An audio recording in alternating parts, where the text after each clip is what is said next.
बातमी साताऱ्यातून। साताऱ्याच्या म्हसवडमध्ये दोन पक्षाचे कार्यकर्ते आपापसात भिडले।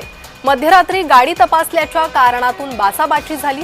भाजप शरद पवारांच्या राष्ट्रवादीचे कार्यकर्ते आमनेसामने आलेत। मंत्री जयकुमार गोरेंच्या कार्यकर्त्यांकडून मारहाण करण्यात आल्याचा आरोप राष्ट्रवादीच्या सौरभ सावंतांनी केला।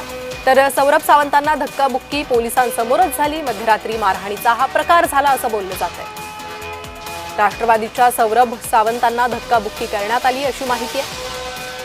मारहाणीचा ही संपूर्ण घटना पोलिसांसमोरच हा प्रकार घडलेला आहे। अधिक माहिती या संदर्भात घेणार आहोत आमचे प्रतिनिधी प्रकाश शिंदे यांच्याकडून। प्रकाश, काय अधिक माहिती येते या मारहाणी संदर्भात? पोलिसांनी काही कारवाई केली आहे का?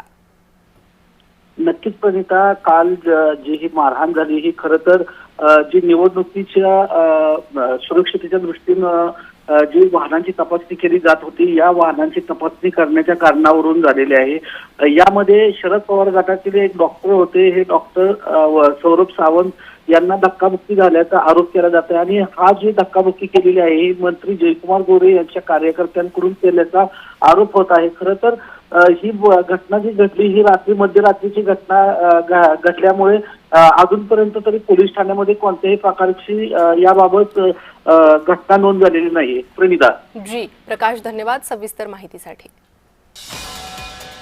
तर ही मारहाणीची दृश्य समोर येत आहेत। अशा प्रकारे पक्षाचेच कार्यकर्ते मारहाण करत असतील तर मग या निवडणूक प्रक्रियेचं, लोकशाहीच्या महत्त्वाच्या प्रक्रियेचा अर्थ काय असा प्रश्न नागरिक उपस्थित करतात।